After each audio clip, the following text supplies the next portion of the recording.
Hey, welcome back to the Drink It podcast. I'm one of your co-hosts, Zach Stamey, I am Ray Murakawa. and here we're talking about controversial coffee topics, new coffee news, and talking to some cool guests about green coffee and home roasting today. Ray, let's start it out with get it off your chest. We need to have like a sound right here where it's like, get it off your chest. Get it off your chest, Ray. What you got to talk to us about? I think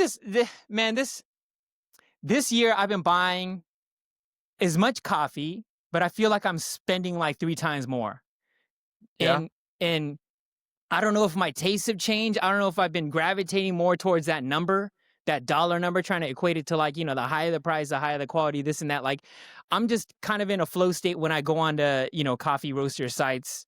Whatever I'm familiar with, whatever the bigger number is, I'm kind of attracted to that. And I don't usually I'm not really like a farm fanatic. Like, I'm not like, these producers I always got to get. I'm not really about that. A lot of times it's kind of flavor notes and aromatics and hate to admit, but price. The bigger the number, the more attractive it is, Yeah. They sell in that dream, You're trying to buy those SL9s. You're trying to get all those SL9s from Say. Yeah. So I don't know. It's obvious that the spike in green prices in 2025 is affecting retail bags. I've heard that it can be affecting it from 75 cents, $2 up to $3. I'm not very sensitive to that, only because a lot of, high-end coffees are just going to cost what they cost. You either feel like you're willing to pay that or not. But this year, and maybe even the past 6 months, it's been the most I've spent on coffee. And the crazy thing is, it never equates to the level of experience. Like, there's no consistency. The more I pay does not mean the better the cup. And it has never been the truth for me, and it still does not mean the truth, even though my bank account shows me the truth. You know what I'm saying? So like, let me just put out the perspective, man. So right now, I'm drinking these. What you got there? Shout out to September. I'm a fan now. I'm a believer now.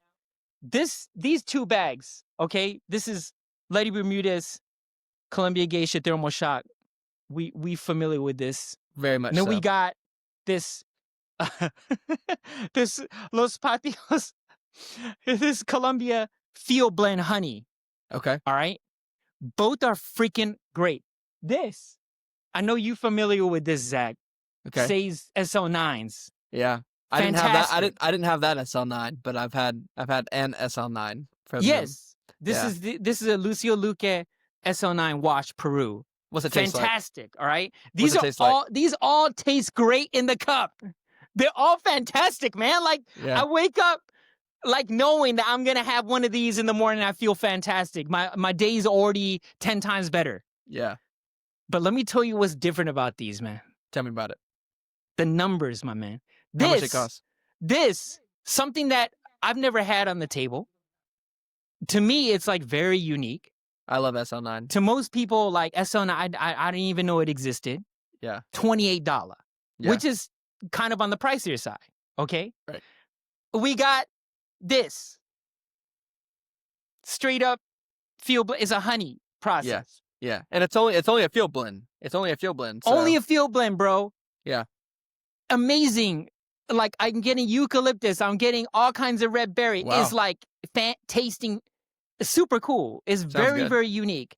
It's not pulpy. It's not dirty. It tastes like a really well roasted, well processed. Like, it's fantastic. Yeah. $23, my man. Yeah. For a field blend. This Lady Bermuda's. We already know the price tag, but I'm gonna tell you like anyway, 35, man. probably, isn't it? 46, bro. 46. And this is not even shipping, man. I don't even know. Shout out to Ondo. I got these at Ondo. Shout out to Lance. I got this from from Say. But anyways, these are all very different coffees. Stuff that I've never tasted. Yeah. Super unique, amazing stuff you want to show off when your guests come and say, "What are you doing with all this stupid gear?" Like, you want to pull these on the table and they all cost completely. They have all different price points, man. Right. And to me, they're worth whatever the roaster decides to put on it. If this was 50, I'd be like, damn, yeah, I've never had an SO9. This is 50, but it's 28. Same as these, you know? Right. So like a lot of people, I think in our community who are willing to put out money for stuff that they never heard of or things that seem super delicious, we're not really feeling that $2, $3, 75 cents, $1.50, whatever it is. Yeah. There's a lot of people in the world that are. Obviously, like we're talking about some kind of weird first world hobby here. But at the same time, it's like we should be sensitive to what's changing out there. And I honestly don't know. If this SO9 dropped a year ago, would it be $3 cheaper? I have no idea. You know? Yeah. I'm not sure if like we should know about these things. You know, like should there be more transparency in terms of like how much this thing costs versus how much we're paying for now? Because I feel like if it is a huge jump that we could track year over year or season over season, then we will be more sensitive to what we're doing and what we're paying for. And Right. like if this trend is actually a real thing for us or not. Because in specialties, like we're supposed to be sensitive to prices. We're supposed to be sensitive to conditions on the farm, conditions on the pay points Right. that are occurring in the value chain. Right. And we hear all this chatter about green prices going up, and I am not, being told like, hey, this is what's happening, and you need to be more cautious about why this is happening and how it's affecting you. And it's not even like I'm balling, dude. Like, it's just like we all buy kind of pricier coffees anyway. Right. And if something you never heard of is a little more expensive, cool. Is it because of global warming? Is it because of the shortages of green coffee? I think it'd be better if we knew about why we're starting to pay a lot more, man. Well, I think it's a good question. I think, I don't have a problem paying a little bit more for a bag of coffee. At the same time, I think what strikes a nerve with me sometimes is when I know, like, if that roaster just got that coffee from, like, Red Fox, and it didn't cost that much, but they're charging, like, same prices as another roaster in town that is buying, like, really, really banging green, and they're like same price for those retail bags. That's when it starts to feel like, okay, are you pricing according to this coffee and what you paid for it? Or are you pricing according to your local market and what other roasters are charging? Because I think that's when, to be honest, I think you and I both know roasters like that. And like, those are not the roasters we usually drink our coffee, right? Like that's not usually the roasters that we're that interested in. Usually it feels like kind of on some like second wavy kind of stuff. And I think like, you know what I mean? Like, not to call anybody out too much, but you know what I mean? It does. It usually does feel like they're like, hey, I'm gonna charge $26 for this Catura that is not a good Catura, like this one tastes like chocolate. You know what I mean? And like, and then not only that, they're in like a beautiful cafe, but they're also like, now let me whip out this Chemex. You know? Exactly. You know what I mean? You know what Exactly. I mean? No shade against Chemex or anything, but it's just like, it's just one of those things where it does feel like there's that side of it. I think that strikes a nerve for me. But when it comes to like coffees that like I know like that green does cost a lot, like I don't have a problem, paying a little bit more for that coffee. And I think that being said, at the same time though, there are other industries that do that same thing and there is less sensitivity towards it. Like in our industry right now, we are very much about like transparency and very much about like coffee prices and making sure that coffee prices, if it's, being transparently represented what's being paid to the producer, but also at the same time what we're being charged for, like we're very sensitive towards those types of things. And I feel like other industries are not quite as sensitive sometimes with that kind of stuff. Like you could go down the road and someone's like, I'm charging $25 for this cheeseburger. And it might be like some just like Food Lion. Do you have Food Lion in California? You don't have Food Lion. You know what I mean? Like some like Walmart, like beef, like ground beef, that they made with that patty with. And it's like, they didn't do like their quality of goods wasn't anything that crazy. And people might complain about it, Yeah, but like that burger's expensive, but nobody's really going after that burger place because they're like, I'm just going to go get a different burger. I feel like in this industry, we do have a lot more sensitivity towards that. I think it raises a question. Do those roasteries that are kind of doing that thing that we don't like, where they kind of are charging just like prices based on their like local market rather than like their actual like green coffee prices, do those roasters have a right to do that? Like, are they, as a business, like, are they completely justified in charging whatever they want to, you know? Like, you know what I mean? What do you think? Yeah. Yeah, that's what it comes down to is not seeing this record of, last year's this particular lot. Now it's this because of shipping, because of distribution, because of scarcity. I think that part of the equation will help people appreciate the coffee that they have more because so much of this stuff is rare. And look, even if you're getting an incredible presentation of it through roast and through curation, if we had that data point saying that, yeah, stuff is getting more expensive, stuff is getting more scarce, year over year, we're seeing less and less, 86 plus, scoring coffees. It's like, you better recognize this and appreciate what you have. Because I think that part of that story isn't in our face a lot, Right. and I wouldn't mind it. If I'm dropping 50 on a bag, 46 for this Letty, it's like, yo, why?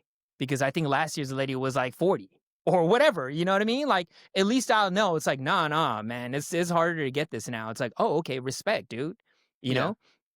And so, like, Yeah. a lot of responses to recent things like this, like post-pandemic or during pandemic because of shipping or because of whatever it is, people are starting to brew at home more because they know they're doing the numbers, like, how can I save a little more money on this thing that I really cherish and that really gets me happy, Yeah. in terms of like great coffee is like, let me brew more at home, let me start brewing smaller doses, you know? And we've responded in different ways, I think organically and like slowly in specialty to accommodate for scarcer things. But I think that scarcity is becoming a huge topic, especially in 2025. And because, we pay attention to brewing, we're seeing people brew as small as like 10 grams, right?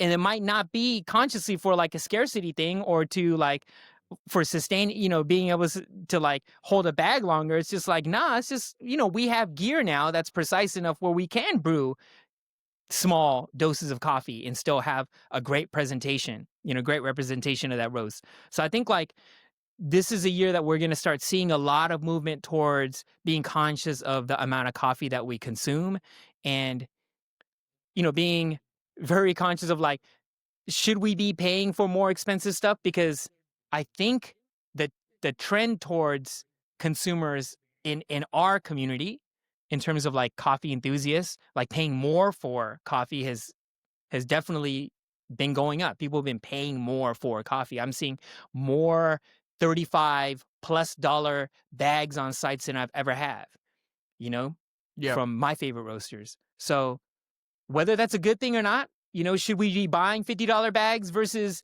$25 bags from the same roaster? I don't know. But that trend is definitely noticeable Totally. in the recent months. Well, and I think that's, you know, moving into our next segment, we're talking about a news article. Where did we get this news article from? Was it NBC, my from man. The most NBC? trusted source on the That's planet. that's The right. most trusted. Yo, That's forget right. Sprudge, forget Yeah. daily copy news and yo, NBC, Yeah. they know. But Yeah. this is Well, this is from the higher.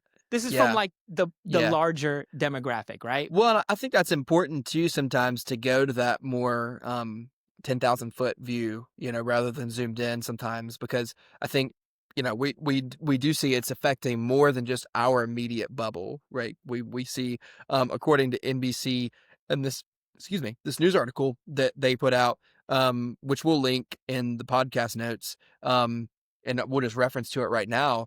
There's an NBC News article that talks about the increase in coffee prices, and with this increase in coffee prices, they are projecting at some point there's not been as much of that weight felt even right now as what they think probably will be in the future, at least with those bigger companies that they talk about, because they talk about right now with Keurig pods, for instance, they haven't seen as much of that cost distribution being distributed onto the consumer yet, but they think that it probably will be at some point. And so I think to some degree, um, I think we're gonna have to be somewhat okay with higher prices in the coming future, because it does just seem like in general things are just continuing to trend in that direction. For sure, man. Yeah, I What wouldn't did be what did you think surprised about if we that start article? because I don't go to cafes, I'm not feeling that 75 cent to $1.50 increase in cups. And I'm Yeah. sure it's happening throughout the larger chains, or it's going to happen very soon, like towards the summer, or they're going to start introducing different features in their drinks that justify a higher price. It's what it is. Um, in terms of like the home brewing side, like I'm constantly like looking for smaller recipes, and I'm seeing smaller recipes, people brewing with less.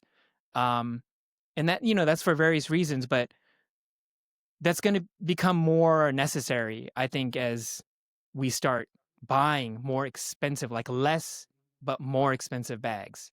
Yeah. Yeah. Yeah, it's 10,000 coming, foot man. overview, that article basically is talking about the increase in prices, their projections of kind of what that's going to mean, but also maybe some things that we need to do to combat that. One of the things that stood out to me about that article was it talked about having ramping up investments in agricultural resiliency systems. That's definitely outside of our expertise when it comes to that.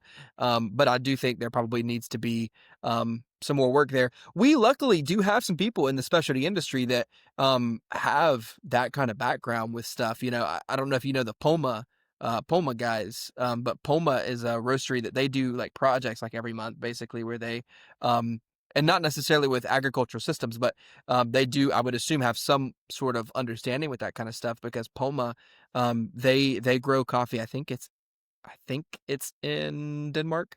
Hmm. And they're growing coffee like in, I think, a lab setting type of thing, um, for that. And then they compare it to a coffee, usually in Costa Rica, usually from Alejo Castro and his farm, Vocal Azul. Maybe not usually, but at least it has been multiple times. And they just do some kind of comparisons and stuff with that kind of stuff. And honestly, that would maybe be a great guest for us to get on in the future, just to talk more about that and hear more about just like what that looks like in the future to continue to adapt to climate change and adapt to roll with the punches, Yep. with how our world continues to look and will continue to look. Yeah. Anything in particular stand out to you about that article, Ray? It just made me look at trends Sure. that how the consumers responded, or how these businesses responded um, in the past years when certain scarcities or certain things with green coffee in terms of the increase in price of green coffee occurred. And like closest is the pandemic. And I think that move towards people becoming more conscious of like where they spend their money, how much they're consuming, the quality of stuff that they're consuming. Um, as a business, I've seen people become more aware of that, more conscious of like how much coffee that they're using. So I think in these subtle ways we respond. Just basically they become trends, whether it be brewing less or getting more into brewing at home. Yeah. Whatever it is, Yeah. we adapt, but I think the information should be there where we have more reasons that we need to adapt in Right. these specific ways to be more conscious about the kinds of stuff that we're doing, when we're making Yeah. coffee. Well, and I think one of the ways that we can continue to adapt is possibly home roasting as well, and I think that kind of segues really well into introducing our guest today. So, continuing our conversation about green coffee and also a continuation of some of our other podcast episodes, we're talking about home roasting today, but specifically the green side of home roasting. And we thought, who better to get on the show than AJ Kim from Kumquat, because AJ and Kumquat just launched one of the coolest opportunities for home roasters to be able to grab some really banging green. And it's a really, really cool online green store. So we want to welcome in AJ Kim from Kumquat Coffee. Hey, what's up, AJ? How you doing, Hey, AJ? how are you? Good. Good to see you. Good. Yeah, thank you for inviting. Yeah, So, absolutely. so Zach just gave you a little intro, but I just want to give a little background from the homebrewer's perspective.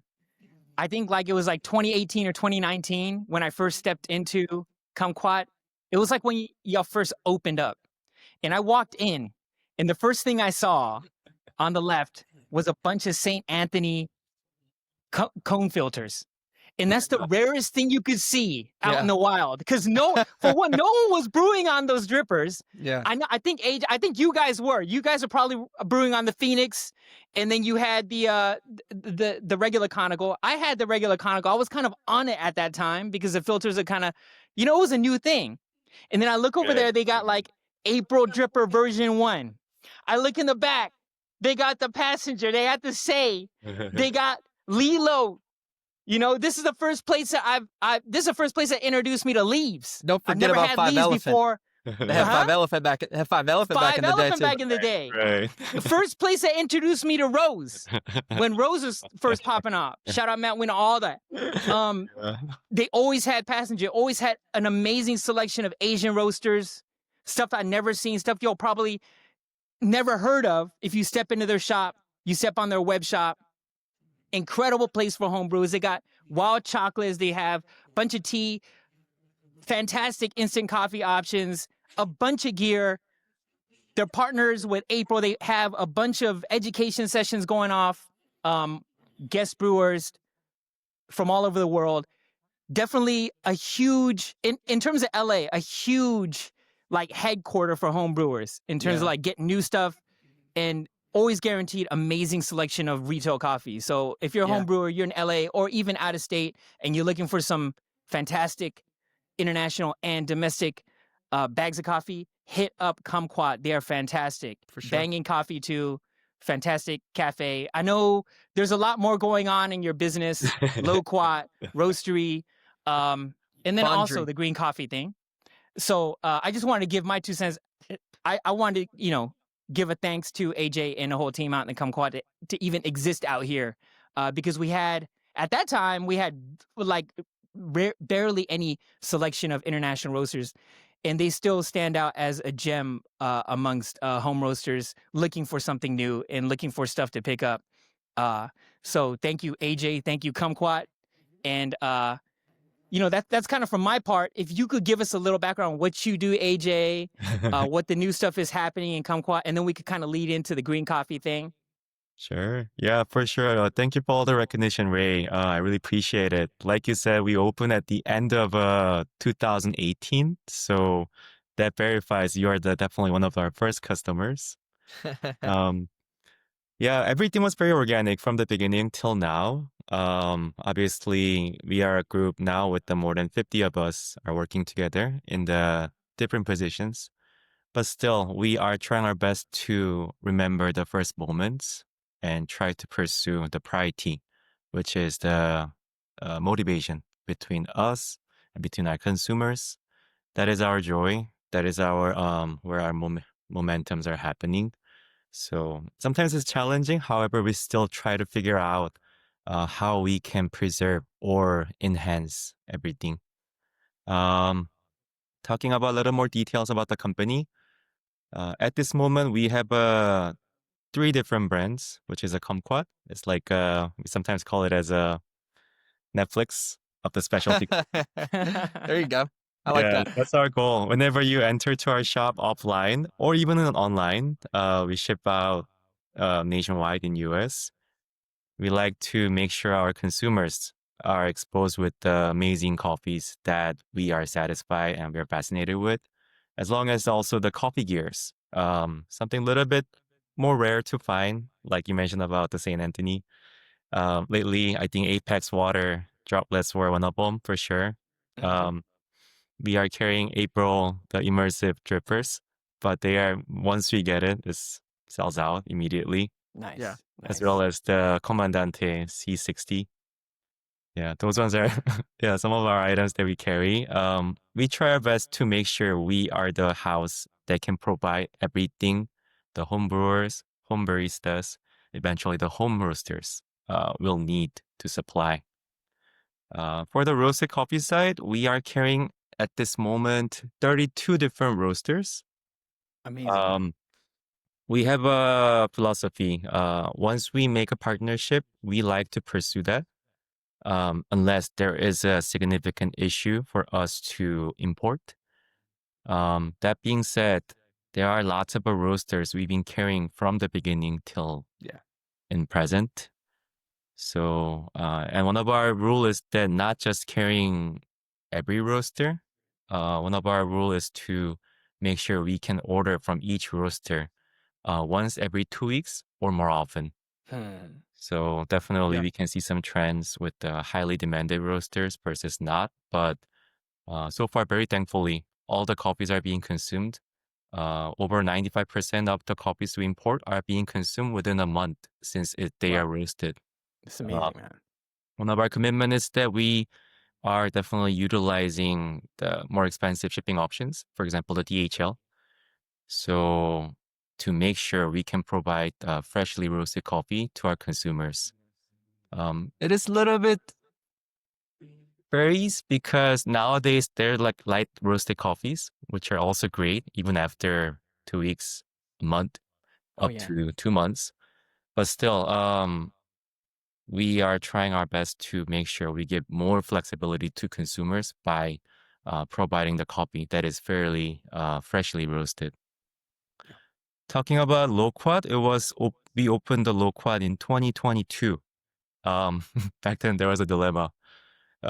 We decided to open another location, but personally and as of a team, as of the owner and leader, I saw a little dilemma. We felt like we are trying to lie in a position of as an editor, which sometimes blocks us to become our creativity or as of a player, to be more committed. So that's the moment we decided to step on to the world of roasting. Personally, I had a roasting experience about 10 years ago when I changed my career from dentistry to coffee all of a sudden. The one wrong cup of coffee. Yeah, Ethiopia. Changed everything. But there was a dilemma was that would I follow the tradition of the amazing predecessors in the industry to convert everything into our own roasting eventually, or something else?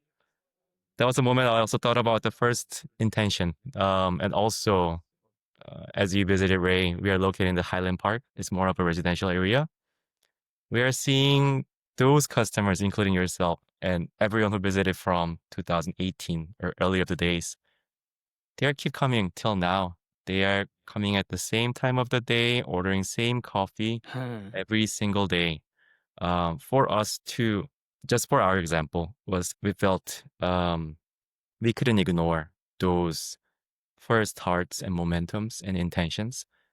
That's the moment we decided to strengthen the concept of Kumquat at its own, while we started to launch another brand, similar but different, called Loquat, as of a little bit of a spin-off. I can say a opposite approach to feature the coffees that we only we roasted. So that was the beginning of the Loquat. Last year we opened the brand called Fondry, which is our dedication to bake the fine croissants. First time ever in our history, we invited a partner specialized in baking, Ivy, which she has studied in Paris, Le Cordon Bleu, for baking, practiced a bit with amazing chefs in Hong Kong, and now she's with us. Wow. So far, result was very, very, very appreciating. Yeah.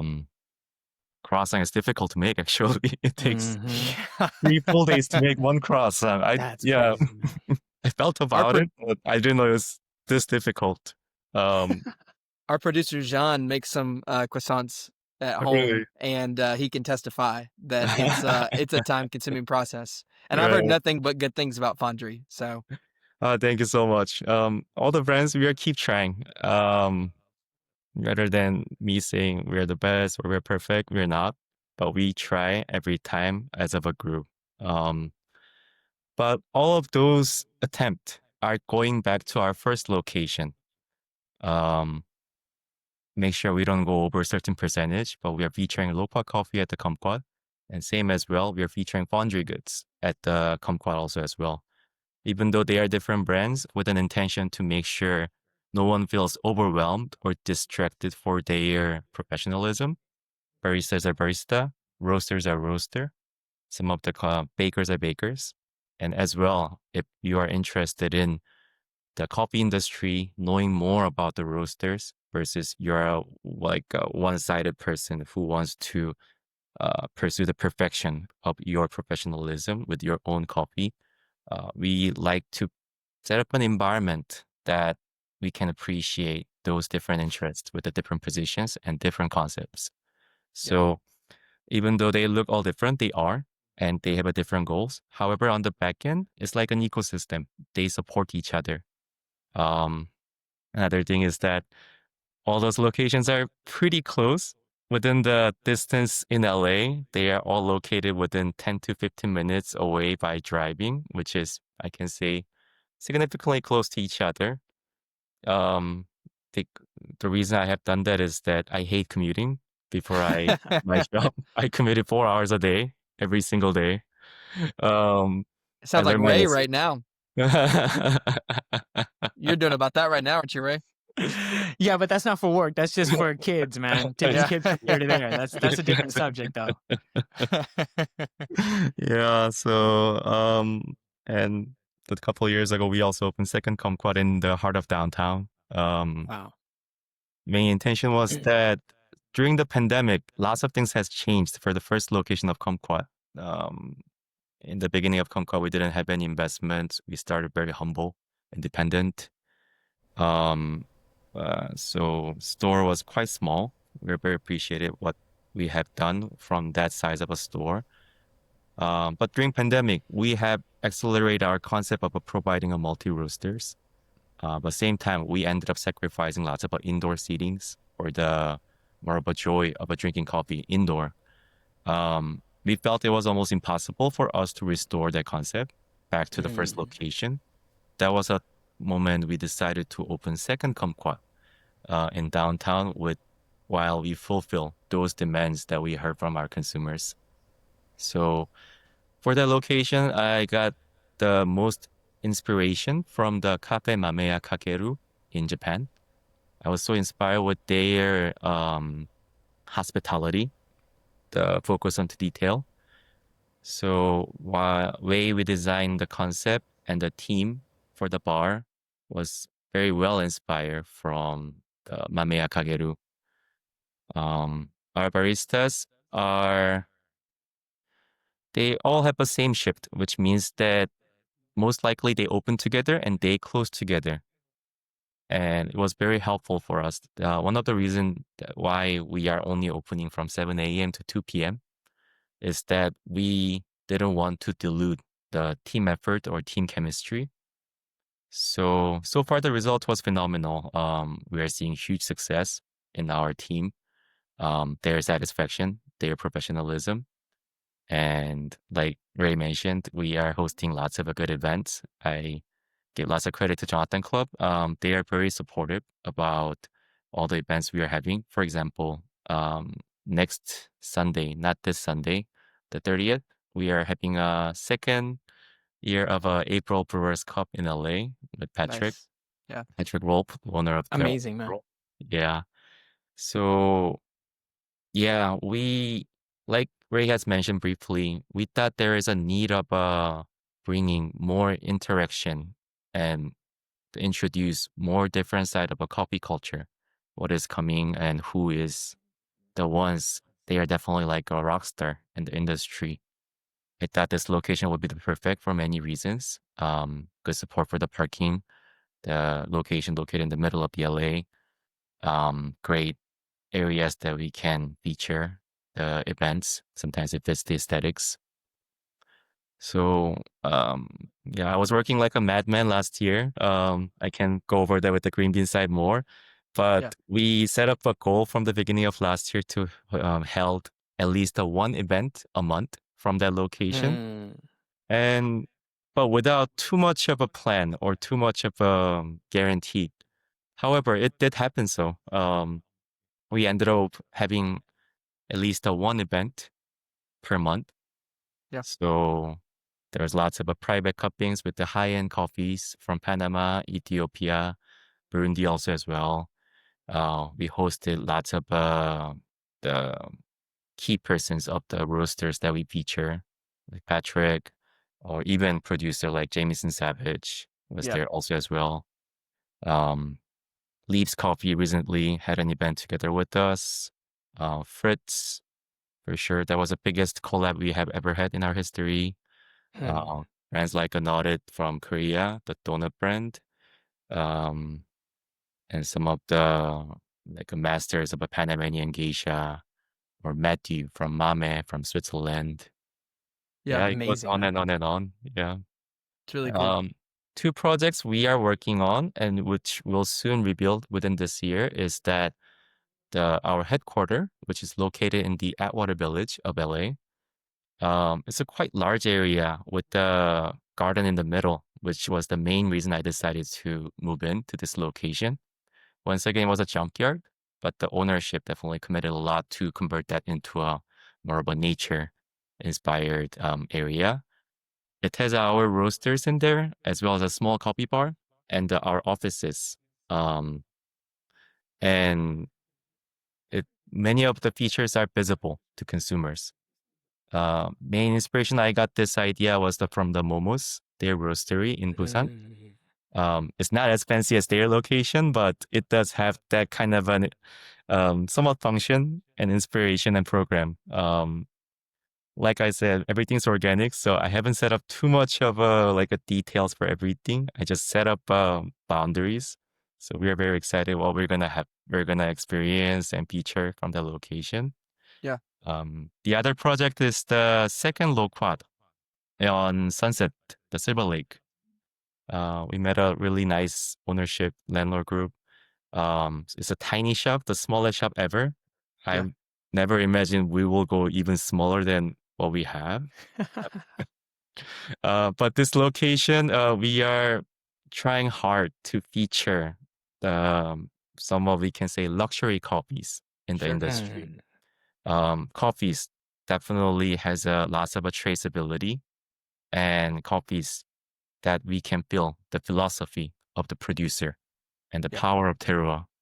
So Yeah. those two It's are amazing. scheduled to be open sometime in this summer Wow. to early fall. We've been working on this over a year for each of the projects. So Yeah. That's exciting. Congratulations, man. That's so cool, man. Yeah. You guys have done so much, but it's not it doesn't feel like distracting, like you mentioned. Like it's not like it's all cohesive, even though it's so many different really cool intentional projects. Like why did you get into all of this? Like why did you start doing all of this? And was it always like I want to do all of these things, or was it originally like I just want to brew coffee for people? Like tell me about that. Yeah, thank you for bringing this out and asking about that question. Like I say, we started very humble. We would never imagine we would go this far. All those decisions, all those moves that we have had were inspired because that was what we were needed. I think considering my days that I was working for the company called Reborn Coffee in Orange County, I was one of their founding member. I was charged for opening their locations and charged for the operation. I think I so far have opened at least 10 coffee shops, including ours. Wow. Every single of them was not easy.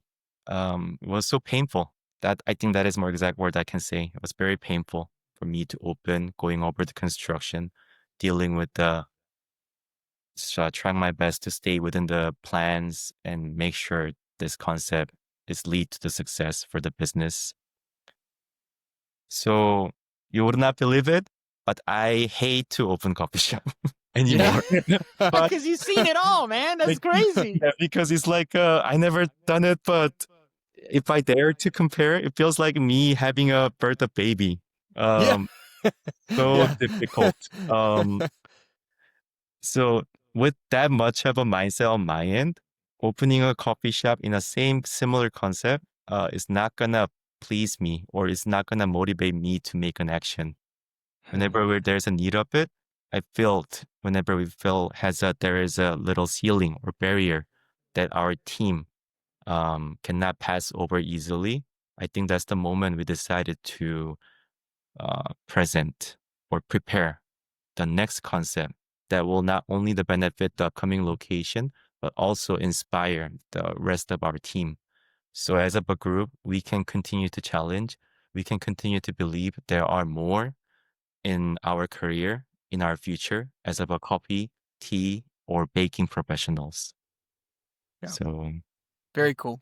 yeah, It's very organic still. yeah, it's really awesome. I don't know.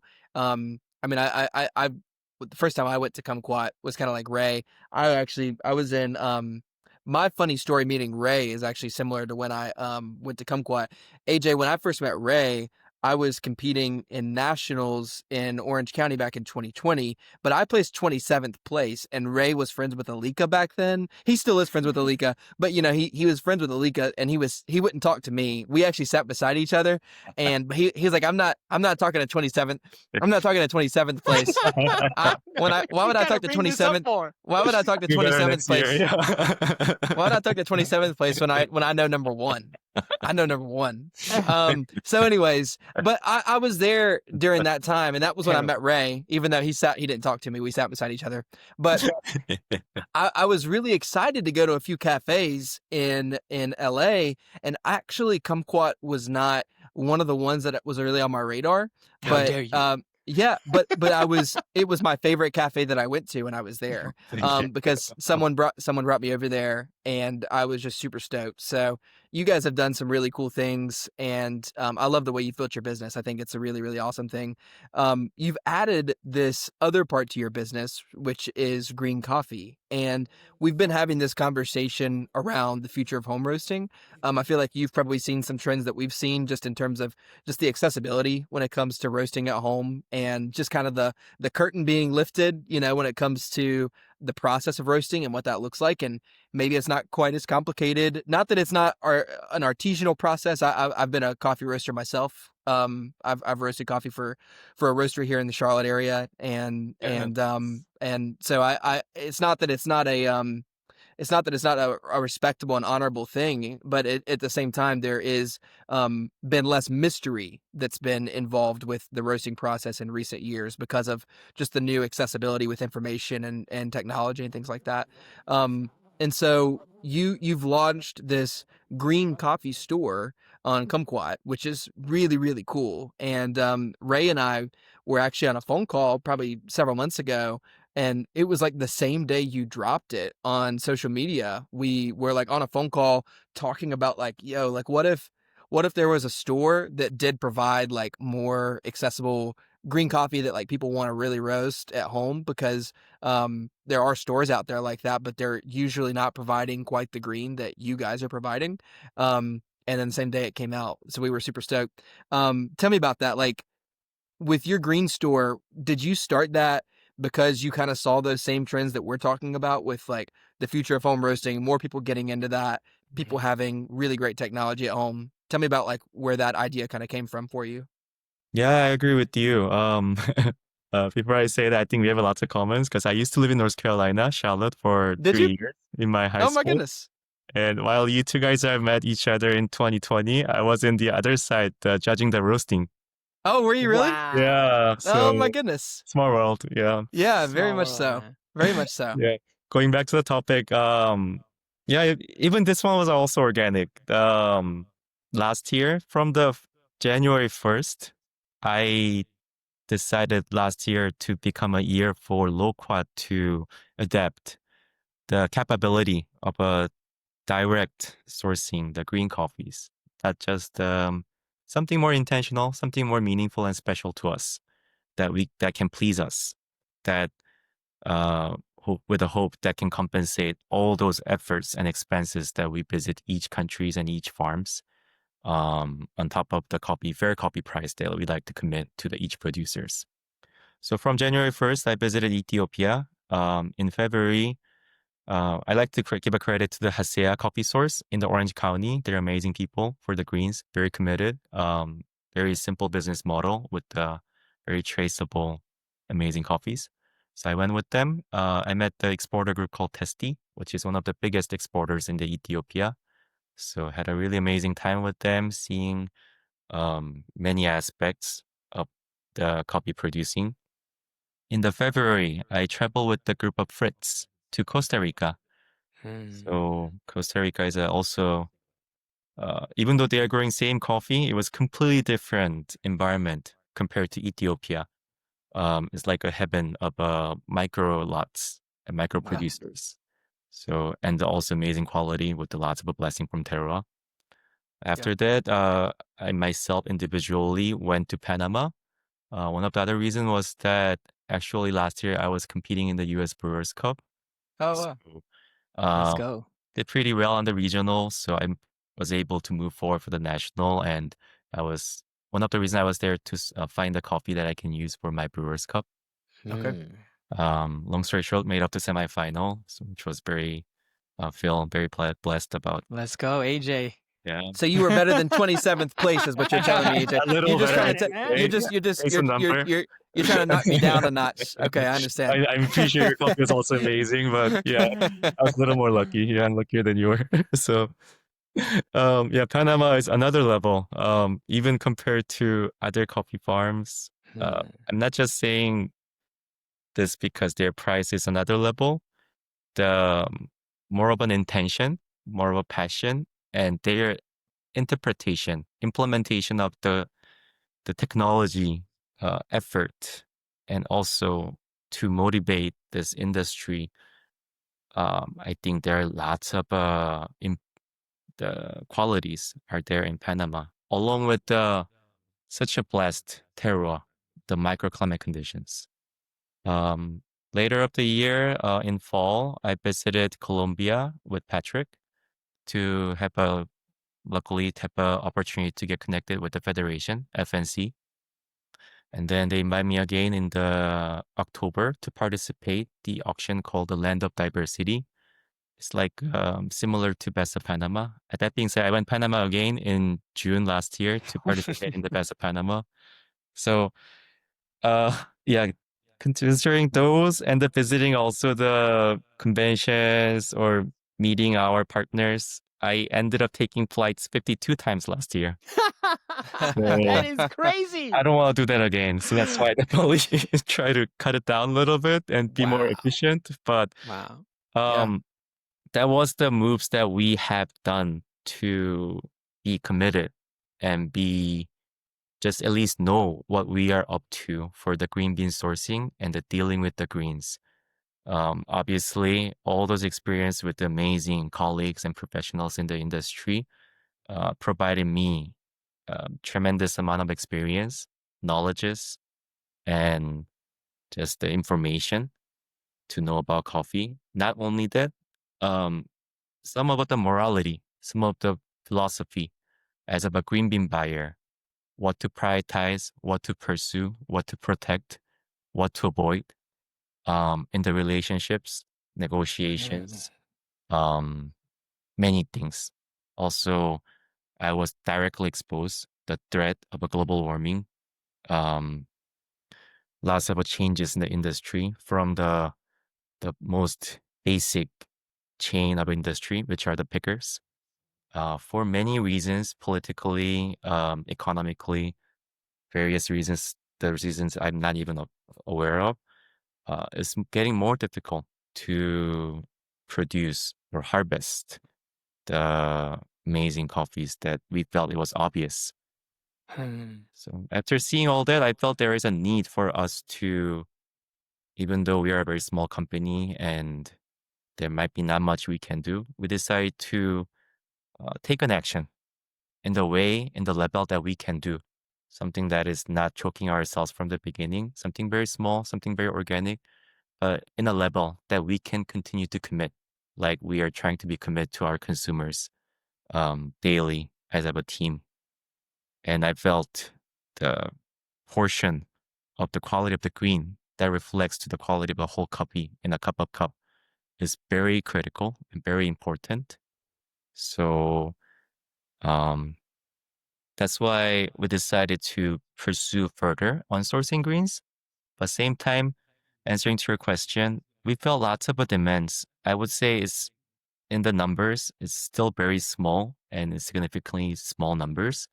But we start to see some of us, even our team, our friends, are committing to purchase not only La Marzocco Mini or GS3, but also the Bullet or Ikawa, Link, other amazing coffee roasters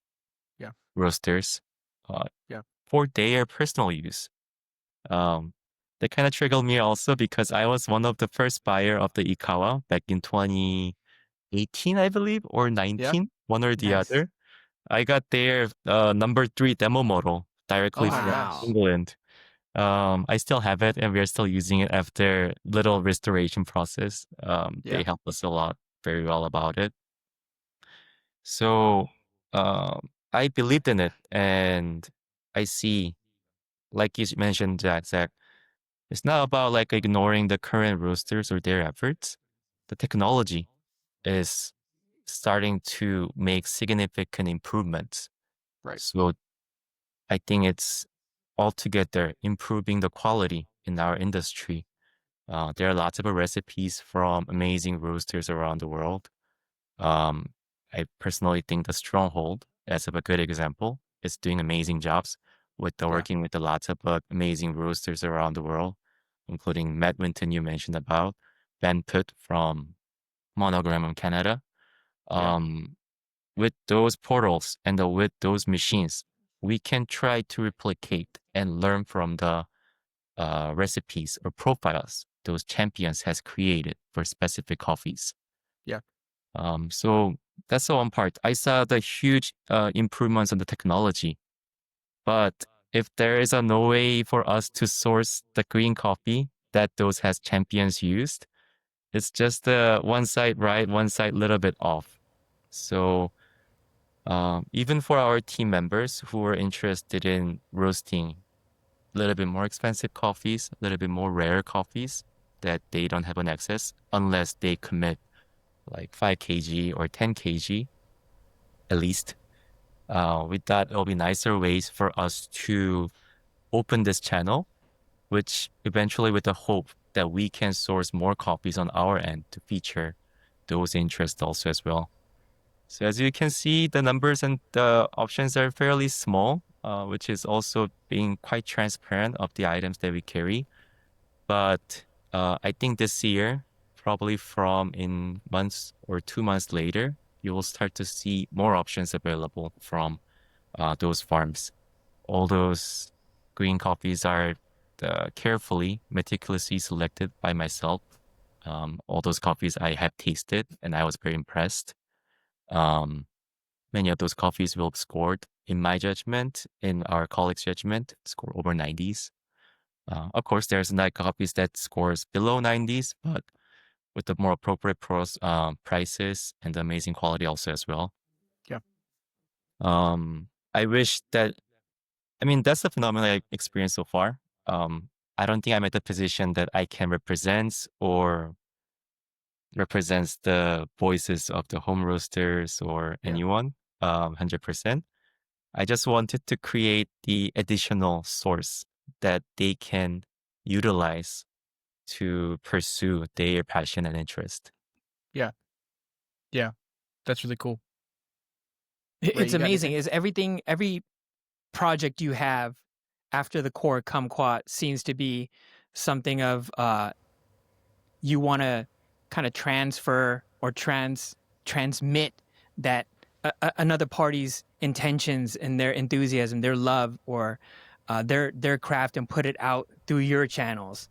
You know, whether it be the croissant thing, or whether it be your green buying life, or whether it be just for home roasters. There's always an aspect of giving a bigger voice to these artisans or these communities that kind of stay in the background most of the time. And I think it's an amazing thing that you're doing this for home roasting, because for a lot of us that don't do it at all, it's hard to find a way into it, and it's hard to find coffees that will wow us, like we expect from our favorite roasters, and you're definitely providing like a huge selection of high tier, delicious licking coffees on your site, and so how has the feedback been from any customers? Like, do they ask for? Do they request different region? Do they request specific farmers? Like, what has that dialogue been in terms of like that community interacting with this new business of yours? I would say the inquiries and voices are fairly small still, Mm-hmm. because we never promote this besides of our Instagram or our mailing list. So I am not so sure how many of people in the industry are aware that we feature this green market. But still, I see a huge passion. Like you says, Ray, I remember one of the customer who's consistently ordering from us. He loves our coffees from Esmeralda. Hmm.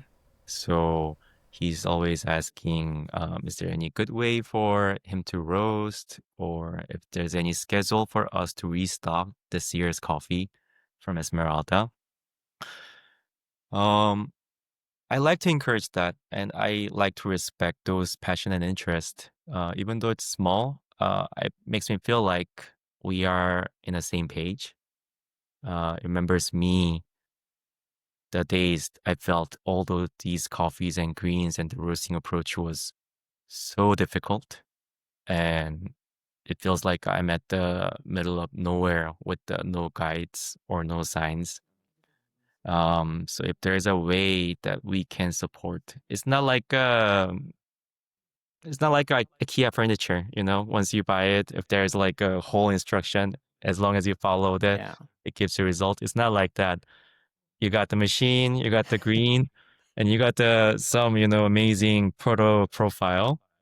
But at the end, the result may not be guaranteed to become it's not gonna meet your expectations sometimes. And in order for or everyone, for home roasters to get over that range, you need to know more. Maybe taking a class. I like to give credit to the Unspecialty. It's a brand from Korea, from the YouTuber called Anstar. Mm-hmm. They collaborate with lots of amazing people in the industry to provide a online course, which is very systematic. I think I subscribed and enrolled myself to all the roasting classes of theirs. They also have English and Chinese subtitles, if I'm correct, if I believe. Yes, and many of them actually speaks English in their classes. So I bet it was very helpful for me to also understand. And of course, the Scott Rao, his books are amazing. He occasionally helps us with the roasting at our Loquat with our larger roasting, but his books are classic. Just it gives all the information and all the fundamentals we need to know in order for us to build on top of it or living up to it. So Yeah.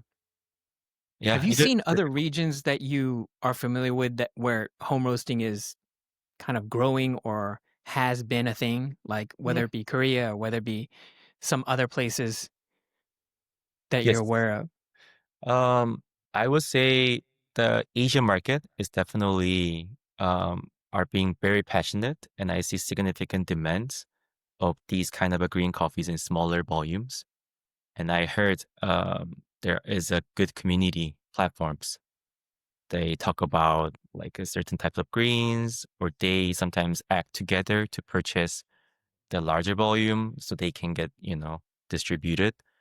So that is the information I heard from one of our team members, who has a good access to the Chinese communities. Yeah. Even in Korea, I heard lots of machines from smaller volume roasters are being very popular in those countries, even though for many reasons they are more expensive than what we can purchase in US. Okay. And also for US also, there is a classic and one of the ultimate website I can recommend is called Sweet Maria. if you go there, they have everything, you know. Um, when I Yeah. first saw that, yeah, all I felt was that, okay, all I need to do is to try to fill up the gaps they haven't committed yet. So St. Yeah. Mary's are amazing. Yeah. Yeah. Well, I think Shout that's out what to Sweet Marie. yeah, Sweet Maria's, man. Man, I, they I made was me get aware. my first Yeah, V-more back in the yeah, day, man. yeah, Wow. Exactly. Yeah, I have that too. yeah. Woo, a lot of funky roasts, man. But anyway, go on, Zach. I was Watching them just, like I rotate, just, rolling and rolling. Yeah. Yeah. Oh well, no. I think that's what we love about the Kumquat Green Store. You know, we don't roast at home right now. Ray and I don't. But if you know, Roast wants to gift us a free, you know, sample roaster, we'd be happy to start roasting at home. I'm just joking. Um, but no, like, well, that's one thing that we do love about your green store, though, is like it does seem like, for me at least, probably one of the main things why, because I roasted, like I said, I roasted for a roastery. Um, I I, I own a subscription company, so I get a lot of roasted coffee.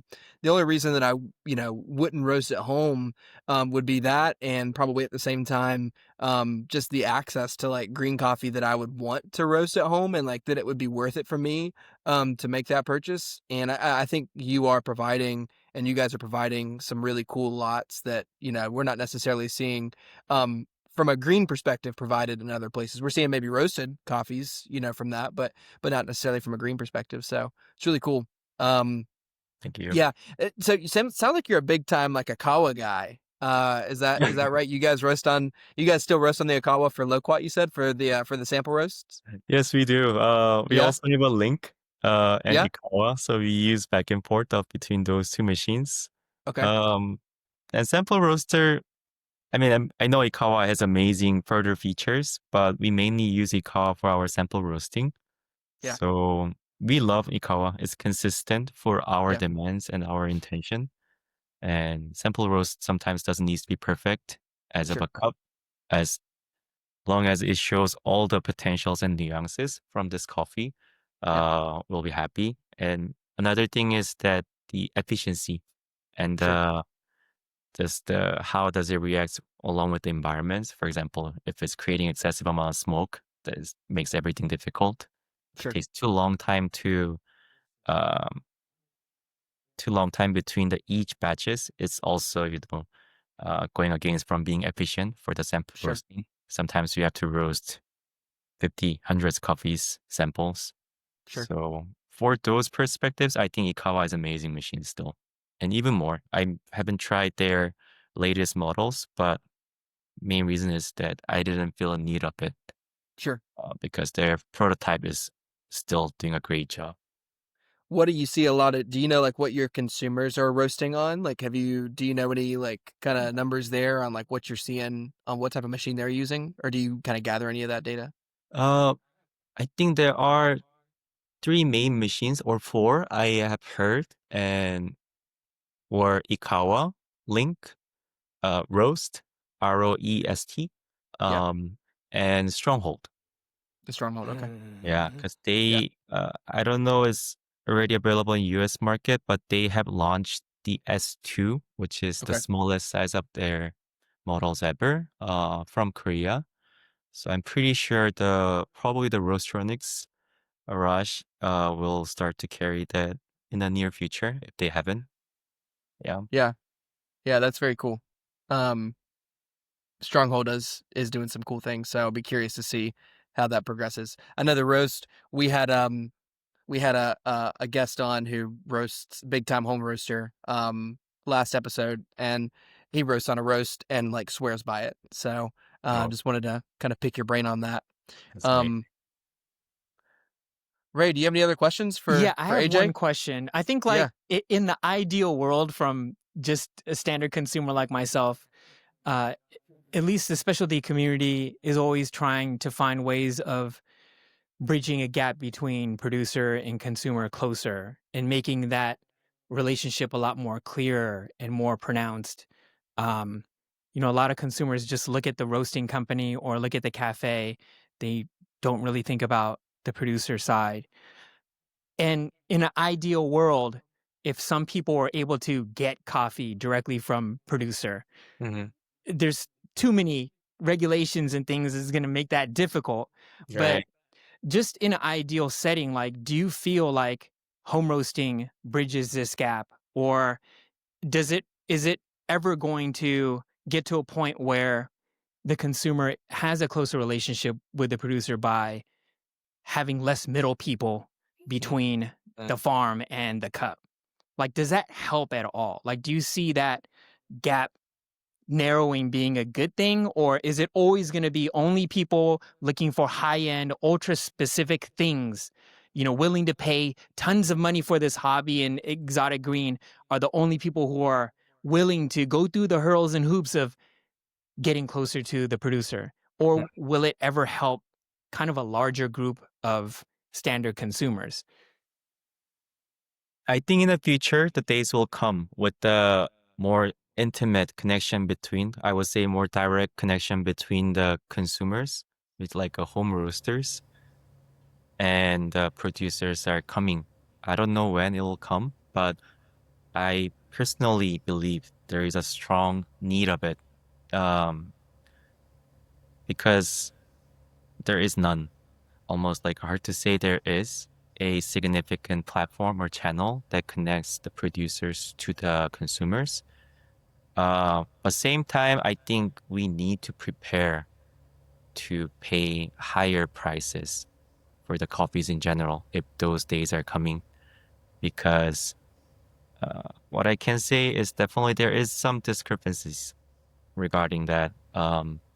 Many of us doesn't know the coffee is a harvested product, and we don't even know coffee was from the cherry that looks like a red, and it was roasted from the coffee that looks like a green color, sometimes yellow or different. We don't know.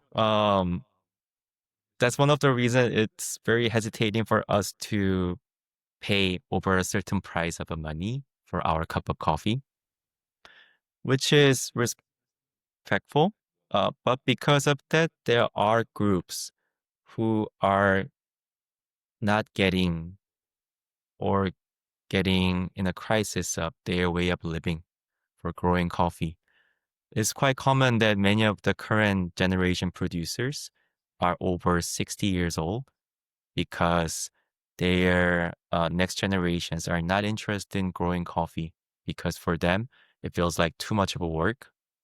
One extreme example is that for the pickers, they don't want to do the coffee picking anymore because they are the ones who has to climb up the mountains and walk like hours and hours to just transfer the coffees they picked to the station. They found that they can make way more money for featuring them in a TikTok than picking a coffee in the middle of nowhere, risking their life. So I think it's a little bit complicated question for this to happen or not, or is this future will cause like a smooth landing on consumers or for everyone. But I think there are lots of pages that we need to face and deal with it in order for this to come. But overall, I think there is a need for us to get closer to the producers. Otherwise, they are humans and they are just the people like us who are dealing with the lots of difficulties in their lives. And many of the time they are fighting with the motivation to whether they pursue their craftsmanship or just looking for other values or other priorities in their production. They can convert themselves from a quality driven to a mass produce, which I felt it will be very critical in the cup quality because all the processes are very important and critical for the cup quality. So going back to the short, simply, I think there is a need for us to recognize the producers and encourage and giving a credit to their craftsmanship. I think that is the pure spirit of the specialty coffee.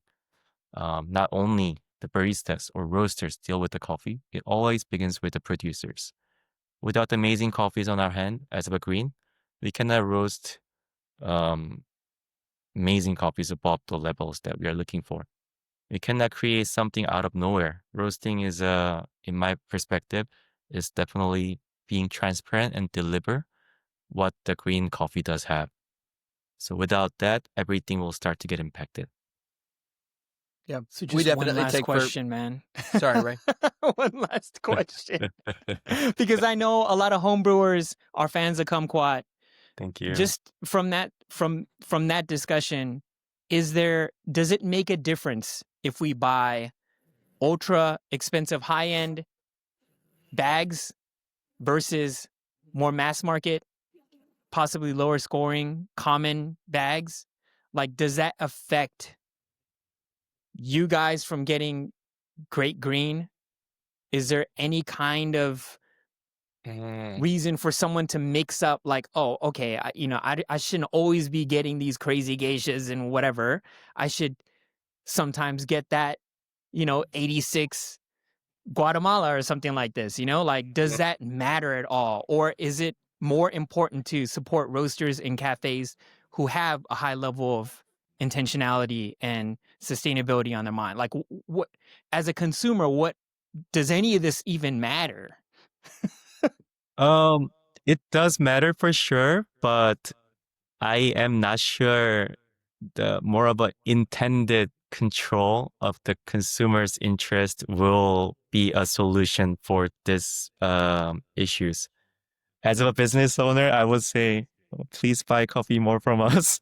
But Oh yeah. no, what I would like to say is that try many coffees and please continue to be interested in your coffee journey. What I can ask is to please spend a little more interest and attention for the stories that we like to share with our consumers. If that pleases any of them, please give it a try. You don't need to feel like they need to feel like they are committed. If it pleases them, if that story pleases them, and if it commits to the purchase, and they purchase it and they try to enjoy it as a cup of coffee, it continues to please them further. Please spend more time to know more about these producers, and in the same time, us as a storyteller, we'll try to provide more information why we feel like this coffee is so special and so different. I think that is the approach that we can expect for this industry and this interest to grow a little bit more organic and healthier way. I think good product always speaks as itself. We're trying our best to make sure it has a right, surroundings with it, and we try our best to make sure it delivers as we intended. But also same time, it's that true that many of those values gets little diluted on the process it by gets to the consumers. But I think simply what I would like to say is that please continue to be interested in this coffee journey for all the consumers, and please give a time to read about the stories. If you find them more like the same name over and over from your favorite coffees, I wish they become more curious about the specific producers or specific countries, specific areas, specific regions, or specific varietals. Personally, those curiosity and those process of thinking made me so excited when I start to find there are some patterns in my excitement.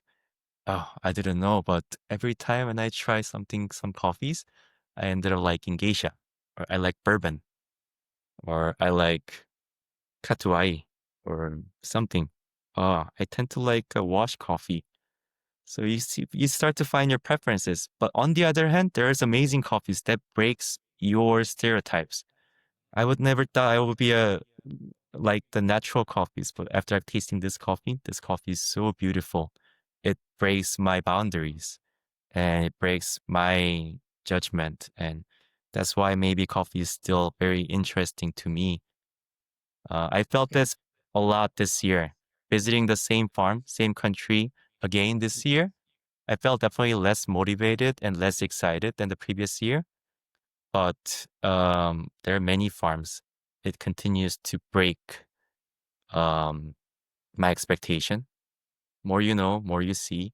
And for me, thankfully, the coffee is still very exciting, and there are more for me to know.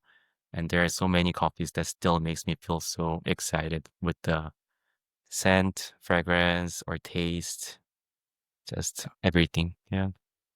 I think one thing I'll give a closing thought as well. I think one thing you said is, not taken for granted, just the producers that we have that are producing really great coffee, because there's so many producers out there that, like you said, maybe at times, honestly, because of circumstances, may lack motivation at times, and understandably so. And I think we really should not take for granted the amount of like really, really amazing coffee that we're able to drink every day.